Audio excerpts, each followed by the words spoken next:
नमस्कार, मैं हूं आपके साथ सोनिया। बुलेटिन की शुरुआत करेंगे। 2 सितंबर 1994 को उत्तराखंड राज्य की मांग को लेकर आंदोलन कर रहे निहत्थे आंदोलनकारियों पर पुलिस कार्रवाई में 6 आंदोलनकारियों और 1 पुलिस अधिकारी की जान गई थी। हर वर्ष शहीद स्थल झूलाघर पर उन्हें श्रद्धांजलि अर्पित की जाती है। इसी को लेकर उपजिलाधिकारी कार्यालय में बैठक आयोजित हुई।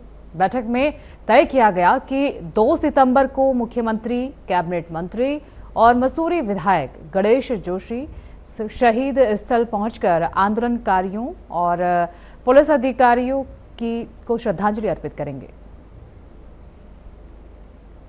बिल्कुल, जैसे हमारे 2 सितंबर को यहाँ पे हम हमारे जो मसूरी गोलीकांड में शहीद हैं उनको श्रद्धांजलि अर्पित करने के लिए कार्यक्रम होता है, जिसमें माननीय मुख्यमंत्री जी भी इसमें प्रतिभाग करते हैं और हमारे जो माननीय विधायक कैबिनेट मंत्री जी हैं उनकी उपस्थिति भी रहेगी और हमारे मसूरी के समस्त जनता रहेगी। तो उन्हीं के कार्यक्रम को लेकर सभी स्टेक होल्डर्स के साथ एक मीटिंग रखेगी। कार्यक्रम की रूपरेखा तय की गई है, किस प्रकार से कार्यक्रम होगा और इसको सफल संचालन करने के लिए हमें सभी का सहयोग चाहिए होगा, जिसमें मसूरी शहीद स्मारक समिति और हमारे जितने विभिन्न जो होटल एसोसिएशन, व्यापार मंडल, नगर पालिका और जितने भी हमारे सभी सरकारी डिपार्टमेंट्स हैं, तो सभी लोग उस दिन का समन्वय हो चुका है और सब लोग इसी मीटिंग के आधार पर कार्य करेंगे ताकि कार्यक्रम सफल रूप से कराया जा सके। हल्द्वानी के बुद्ध पार्क में कुमाऊं भर से पहुंचे वन पंचायत सरपंचों ने मानदेय की मांग को लेकर जोरदार प्रदर्शन किया। प्रदर्शन को पूर्व दर्जा राज्य मंत्री और राज्य आंदोलनकारी हरीश पनेरू ने भी समर्थन दिया। वन पंचायत संगठन कुमाऊं की अध्यक्ष निशा जोशी ने कहा कि सरपंच पिछले 5 वर्षों से बिना मानदेय के अपनी जिम्मेदारियां निभा रहे हैं। इस दौरान बीजेपी और कांग्रेस पर भी निशाना साधा गया। सरपंचों ने चेतावनी दी कि मांगे पूरी नहीं हुई तो आगामी चुनाव का बहिष्कार किया जाएगा।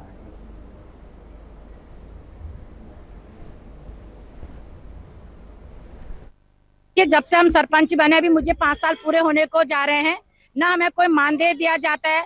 जब वन पंचायतों में आग लगती है, ना हमारा बीमा है, ना हमें कोई ऐसी राशि दी जाती है कि हम अपने वन पंचायतों को सुरक्षित कर पाए, ना हमारे पास कोई उपकरण होते हैं। हमारे जंगल जब धक धक जलते हैं तो ये समझ लिया हमको कितनी पीड़ा होती है, क्योंकि उन बच्चों को जिन्हें हम वृक्ष न मानकर अपने बच्चे मानते हैं, उनको जब जलते हैं तो बड़ी मन में पीड़ा होती है। कहीं से कोई हमको सहयोग नहीं है और सरकार की अनदेखी हमारे प्रति समझ ही नहीं पा रहे हैं क्यों हो रही है। सन 1931 से हमारा पद है, हम कह रहे हैं हमको हमारी पुरानी नियमावली दे दो। ये सरकार जो हमारा उत्तराखंड राज्य है, ये वन आच्छादित क्षेत्र है और इसमें सरपंचों की अनदेखी किया जाना ये आंदोलन की परिणति है। और निश्चित रूप से सरकार को अगर वनों को मजबूत करना है, पर्यावरण का संरक्षण करना है, तो सरपंचों को अधिकार देने चाहिए। इनका मानदेय का मामला है, इनको और तमाम वन अधिकारों से संबंधित जो मामले हैं उस पर सरकार लगातार अतिक्रमण कर रही है। इनको स्वतंत्र रूप से एजेंसी के रूप में काम करने का जिम्मा देना चाहिए। वनों के संरक्षण के लिए इनको बजट जारी होना चाहिए, इनको मानदेय मिलना चाहिए, इनके खातों में डायरेक्ट पैसा आना चाहिए जो भी योजना है। लेकिन वन विभाग इसमें सारा खुर्द-बुर्द करके, भ्रष्टाचार करके सारे पैसे को जो है अपने अधीन करके वन पंचायत के अधिकारों पर अतिक्रमण कर रहा है। हम लोगों में एका नहीं है, एका अगर होता तो ये स्थिति ना होती। 6000 प्रधान है, उन्होंने अपनी मनमानी करवा रखी है। हम 11000 है, हम कुछ नहीं कर पा रहे हैं, केवल बिखरे हुए हैं, पूरे उत्तराखंड में फैले हुए हैं। 11217 हमारी संख्या है, जिसमें हम ये चाह रहे हैं कि इनमें एकता आए और 5 साल से मैं प्रयास कर रहा हूँ। अब ये जो आप देख रहे हो ये मेरा ही प्रयास है, जिससे आज ये इकट्ठा हुए हैं और मैं आगे भी चाह रहा हूँ कि ये लोग इस कार्य को करें। हमारी इस वक्त मुख्य मांग है मानदेय और दूसरा जो है हमें स्वायत्ता दी जाए। 2 हमारी मुख्य मांगे हैं, बाकी तो जो जनरल है वो पूरी हो जाएंगी। हल्द्वानी कोतवाली क्षेत्र के गौरा पड़ाव में हथियारबंद बदमाशों द्वारा डाली गई लाखों रुपए की डकैती का नैनीताल पुलिस ने त्वरित कार्रवाई करते हुए खुलासा कर दिया है। वरिष्ठ पुलिस अधीक्षक एसएसपी डॉक्टर मंजुनाथ टीसी के कुशल निर्देशन में गठित पुलिस टीम ने घटना में शामिल 2 शातिर नकाबपोश डकैतों को गिरफ्तार करने में सफलता हासिल की है। आरोपियों के कब्जे से घटना में प्रयुक्त पिस्टल, तमंचा, 8 जिंदा कारतूस और लूटी गई धनराशि बरामद की गई। प्राप्त जानकारी के अनुसार 3 पानी निवासी नारायण दास पुत्र रोशन लाल ने कोतवाली हल्द्वानी में तहरीर देकर शिकायत दर्ज कराई थी कि ऑफिस व गैरेज में 10 अज्ञात हथियारबंद बदमाशों ने धावा बोलकर उन्हें और उनके परिचितों को बंधक बना लिया। आरोपी बंदूक की नोक पर लगभग 8 लाख रुपए की नकदी 12 मोबाइल फोन और सोने की चेन 3 चेन व अंगूठियां लूटकर फरार हो गए।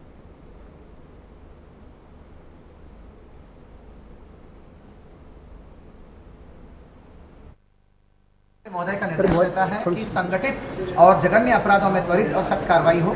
इसी दिशा में माननीय डीजीपी महोदय और माननीय आईजीपी महोदय का निर्देश रहता है कि जघन्य अपराधों में सख्त कार्रवाई होना चाहिए। हाल ही में 19 तारीख की देर रात को सूचना मिली कि हल्द्वानी कोतवाली क्षेत्र में एक बंद ऑफिस में देर रात्रि को एक बंद ऑफिस में हल्द्वानी किया शोरूम के निकट कुछ लोग बैठे थे। हमारा हल्द्वानी शहर का जानी माने लोग हैं, कारोबारी लोग हैं, वो बैठे थे।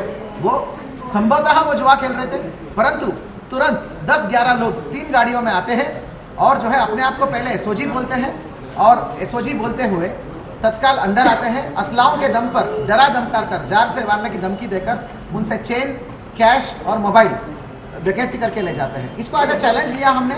घटना का सूचना मिलने के तुरंत 2 घंटे के भीतर हमने वादी की तहरीर के आधार पर डकैती का संगीन डकैती का अभियोग हमने धाराओं में अभियोग पंजीकृत किया। मसूरी देहरादून मार्ग पर लगातार हो रहे भूस्खलन से राहगीरों और वाहन चालकों की मुश्किलें बढ़ गई हैं। सुबह सड़क का एक हिस्सा दोबारा क्षतिग्रस्त होने से वाहनों की लंबी कतारें लग गईं। प्रशासन के हस्तक्षेप के बाद फिलहाल मार्ग पर वाहनों की आवाजाही धीरे धीरे शुरू कर दी गई है। उप जिलाधिकारी राहुल आनंद ने पुलिस को भारी वाहनों पर प्रतिबंध लगाने के निर्देश दिए हैं। भूस्खलन को देखते हुए यात्रियों और वाहन चालकों से सावधानी बरतने की अपील की गई है।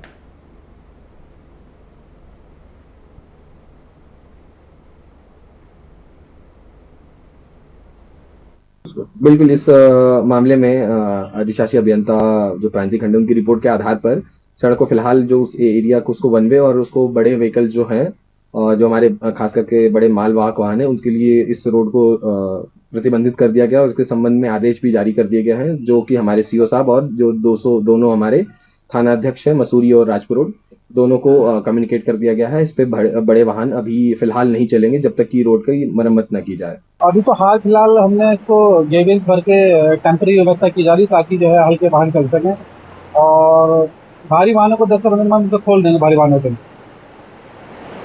इस समय लगभग 25 से करीब 35 लेवल के आसपास काम कर नहीं। वो एक्चुअली वो पूरा सिंकिंग पोर्शन है पर लगभग 50 मीटर के आसपास तो वो सिंक हो ही रहा है। वो तो कोशिश रहेगी वो सिंक ना करे और हम लोग लगातार काम कर रहे हैं। देखिए आप देखिए लगभग बरसात शुरू हुए 1.5 महीना हो चुका है, और अभी 1.5 महीना और बचा हुआ है और आप लगातार देख रहे हैं कि यही एरिया में सबसे ज़्यादा ये फ्लड जोन बना हुआ है। अभी सामने पानी वाला मोड़ के इसी वाले क्षेत्र में ही एक पुस्ता भी हाल ही में बन के मुश्किल से तैयार हुआ है और एक नया पुस्ता और गिर गया है और अभी इसी के ऊपर एक और सड़क है यही सड़क जो घूम के जाती है तो वो वहाँ भी 30% एरिया क्रैक हो चुका है।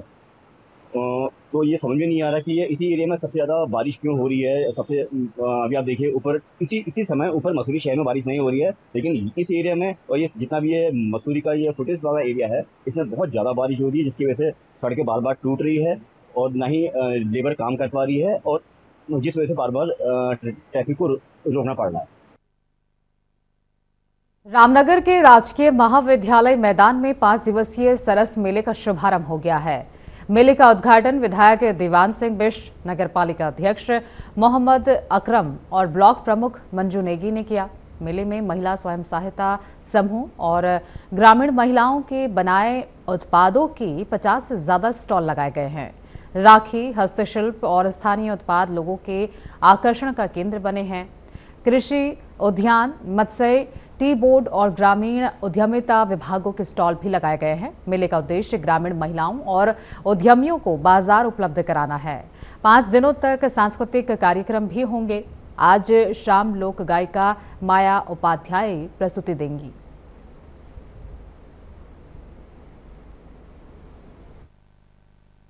माननीय मुख्यमंत्री जी का आभार व्यक्त करना चाहता हूँ। जो हमारी मातृशक्ति है, महिलाओं के लिए महिलाओं का उत्थान किस प्रकार से उनका सामाजिक, उनका आर्थिक जो स्तर है उनको कैसे ठीक किया जाए, कैसे उनको आगे बढ़ाया जाए। तो 2023-24 में सरस जो ये मार्केट का है इसकी शुभारंभ किया था और उससे जिस प्रकार से महिलाओं को महिला समूह के माध्यम से जिस प्रकार से उनको आर्थिक रूप से सहयोग किया गया, राजनीतिक रूप से सहयोग दिया गया कि ये आज राष्ट्रीय आजीविका मिशन के द्वारा मिनी सरस का आयोजन किया गया है। तो मैं पहले तो धन्यवाद करना चाहूँगी हमारे सीडीओ सर का, जिनकी वजह से आज रामनगर में छोटा सा मिनी सरस लगा है। और ये समूह की महिलाओं के लिए बहुत ही बड़ी बात है, जो अपना रोजगार करती हैं, जो अपने जो प्रोडक्ट्स सेल करती हैं बाहर जाके। आज उनके द्वारा यहाँ पे मिनी सरस जो लगा है, इसमें 50 स्टॉल्स लगे हैं। 25 समूह की महिलाओं के हैं और क्या कहते हैं अदर विभागी हैं और अदर पेड हैं। तो जो उनको मतलब जो चीज़ें खरीदी जाती हैं, आज यहाँ पे जितनी भी जनता आएगी वो उनकी प्रोडक्ट्स को खरीदेगी और उनको आजीविका के तौर पे उनके लिए बहुत उपहार के तौर पे ये चीज़ है। रामनगर में राष्ट्रीय ग्रामीण आजीविका मिशन के तहत आयोजित 5 दिवसीय मिनी सरस मेले के उद्घाटन कार्यक्रम में प्रोटोकॉल को लेकर चर्चा शुरू हो गई है।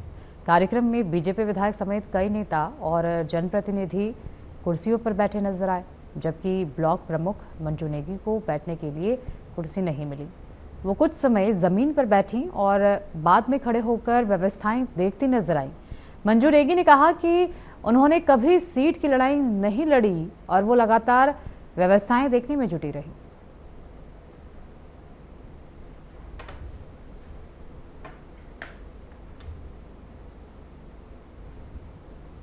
ये रामनगर के लिए सौभाग्य है कि रामनगर जैसे छोटे शहर में सरस मेले का आयोजन किया जा रहा है। ये मेला जो है आज इसका उद्घाटन हुआ, विधिवत माननीय विधायक जी ने इसका उद्घाटन किया और ये 21 तारीख से लेकर 25 तारीख तक ये मेला यहाँ पर चलेगा।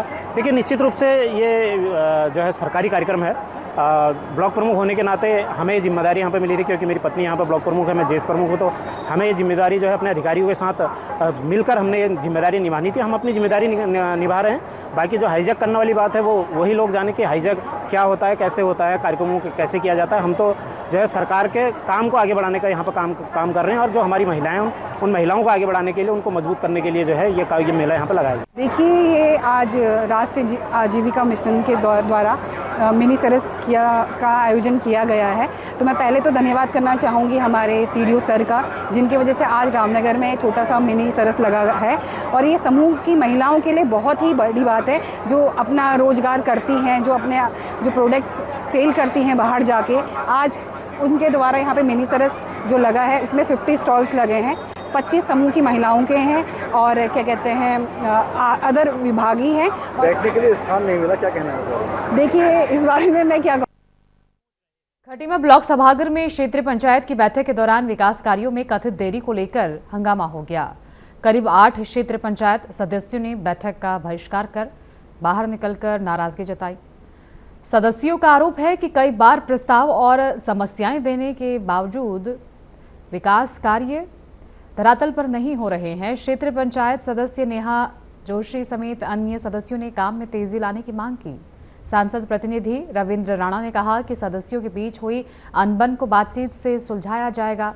जिला विकास अधिकारी गोपाल गिरी ने भी समस्याओं के जल्द समाधान का भरोसा दिया।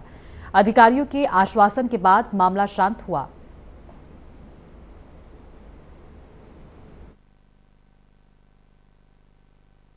हमारे जितने भी उसके माननीय सदस्य हैं, जिसमें ग्राम प्रधानगण हैं, क्षेत्र पंचायत के माननीय सदस्य हैं और जिला पंचायत के सदस्य हैं, वो अपने अपने क्षेत्र की समस्याओं को यहाँ पर विभागवार जो है रखते हैं और कोशिश की जाती है कि उनकी जितनी भी समस्याएं हैं उनको जो त्वरित निराकरण के हैं उनको यहीं पर निराकरण किया जाए।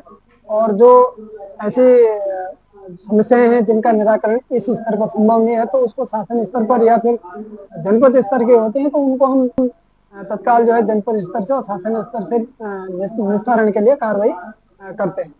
हमारी विकासखंड खटीमा में बीडीसी की बैठक हुई है, तो जिसमें हमारे काफ़ी विभागों से कर्मचारी अधिकारी आए हैं।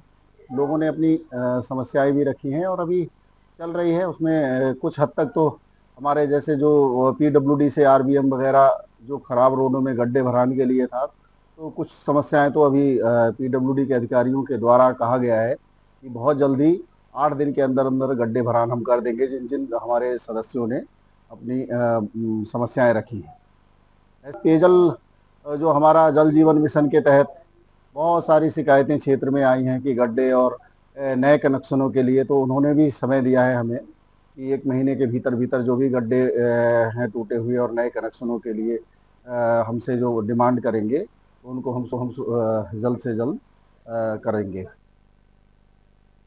नैनीताल सरोवर नगरी से 22 किलोमीटर दूर विकास भवन भीमताल में मुख्यमंत्री उद्यमशाला योजना यानी MUY के व्यापक प्रचार प्रसार, ग्रामीण क्षेत्रों में उद्यमिता को बढ़ावा देने और इच्छुक उद्यमियों को प्रशिक्षण, क्षमता वर्धन, वित्तीय सहायता एवं मार्केट लिंकेज की जानकारी उपलब्ध कराने के उद्देश्य से MUY चौपाल कार्यक्रम शुभारंभ किया गया। उद्घाटन मुख्य अतिथि अध्यक्ष जिला पंचायत दीपा धर्मवाल ने दीप प्रज्वलित कर किया। इस अवसर पर विशिष्ट अतिथि ब्लॉक प्रमुख हरीश बिष्ट, भाजपा मंडल अध्यक्ष कमल जोशी एवं मुख्य विकास अधिकारी अरविंद पांडे उपस्थित रहे। कार्यक्रम में मुख्य विकास अधिकारी के निर्देशन में ग्रामीण उद्यमिता को सुदृढ़ करने और स्थानीय स्तर पर उद्यमियों को अधिक से अधिक अवसर उपलब्ध कराने की रणनीति पर विस्तृत चर्चा की गई।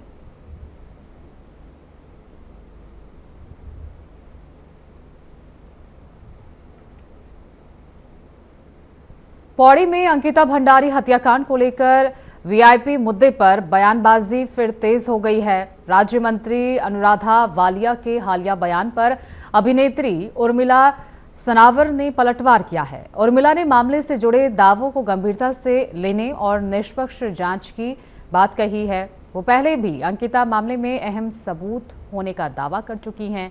जनवरी 2026 में देहरादून पहुंचकर उन्होंने जांच एजेंसियों के सामने सबूत पेश करने और SIT के समक्ष बयान देने की बात कही थी। अब अनुराधा वालिया के बयान पर उर्मिला के जवाब को लेकर सोशल मीडिया पर चर्चा तेज हो गई है।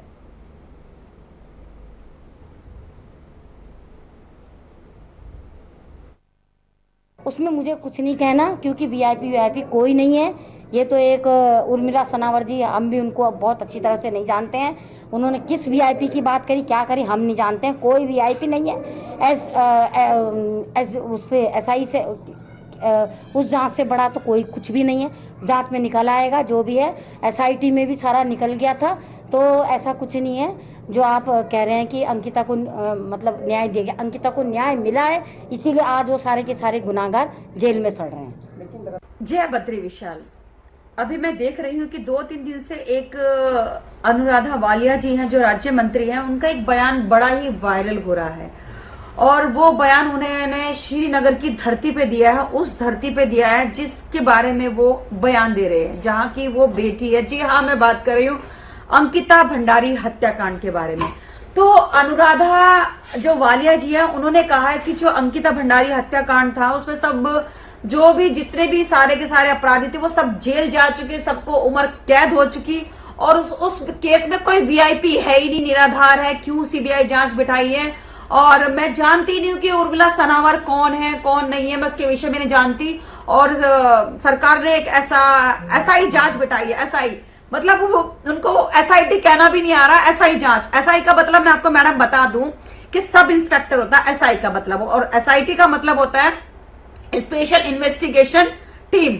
और आपको बता दो कि जो देश की सबसे बड़ी जांच एजेंसी है, जिसकी मांग पूरे उत्तराखंड के लोग कर रहे थे, वो है CBI।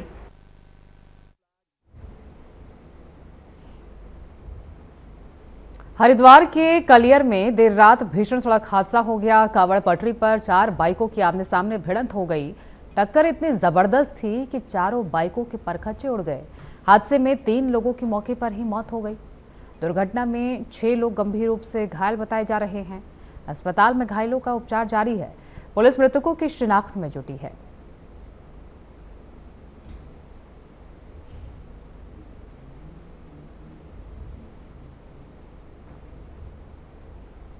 चीनी के दाम बढ़ गए हैं, जिसको लेकर दुकानदारों का कहना है कि अब जैसे कि मिठाइयां पहले कम रेट में मिलती थी, अब चीनी के दाम बढ़ने से अधिक दाम में लोगों को खरीदनी पड़ेगी, जिससे लोगों की जेब पर प्रभाव पड़ेगा।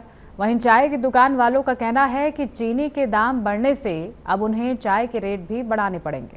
उन्होंने कहा कि पहले 10 रुपए या 15 रुपए का कप चाय था, वहीं अब 20 रुपए में लोगों को दुकान पर चाय मिलेगी और ग्राहकों की जेब पर प्रभाव पड़ेगा। चाय की दुकान वालों को मिठाई की दुकानदार वालों का कहना है कि अब चीनी के रेट बढ़ने से इस तरीके का प्रभाव देखने को मिलेगा। चीनी का भाव बढ़ता जा रहा है। चीनी के भाव बढ़ गए भाव जी, 70 रुपए किलो हो गई है, 40 रुपए से 70 हो गई। और में फर्क पड़ेगा? नहीं, दुकान में फर्क क्या पड़ेगा, रेट बढ़ाना पड़ेगा, हमारी भी मजबूरी क्या करें। गैस के भाव बढ़ गए हैं, गैस के ये रेट थे डबल हो गए, सीधे 1600 से 3200 रुपए के, आज 2800 हो गए, 3200 हो गए, क्या करें सर, मजबूरी है। अब मिठाई पे क्या दाम बढ़ेगी? दाम बढ़ाने पड़ेगे, बढ़ाए नहीं है, बढ़ाने पड़ेंगे। फिर त्योहार में कैसे वृद्धि होगी, त्योहार कैसे बनेगा? क्या करना सर, चार फर्क पड़ सकता है, पर चीनी हर चीज के रेट बढ़ गए तो क्या करेंगे, रेट हमारा बढ़ानी। पहले चीनी क्या बोल रहे थे? चीनी आती थी बाबूजी 3500 3600, लास्ट 4000 4200 तक, अब सीधी हो गई आपकी आज की तारीख 70 रुपये। अभी बहुत महंगी हो रही चीनी तो इस टाइम 70 रुपए किलो तो आज का रेट है, कल का पता नहीं क्या हो सकता है। अब चाय लोग भी पियेंगे तो 20 रुपए की कम से कम चाय देनी पड़ेगी हमें भी, इससे कम में तो पड़ता नहीं आएगा। पहले चीनी क्या किलो लाते थे आप? पहले 45-40 रुपए आती थी, अब 70-72 रुपए आज का रेट। चीनी इतनी महंगी तो मिठाई पे तो फर्क पड़ेगा? बिल्कुल पड़ेगा फर्क सर, क्योंकि चीनी से बनती है मिठाई भी।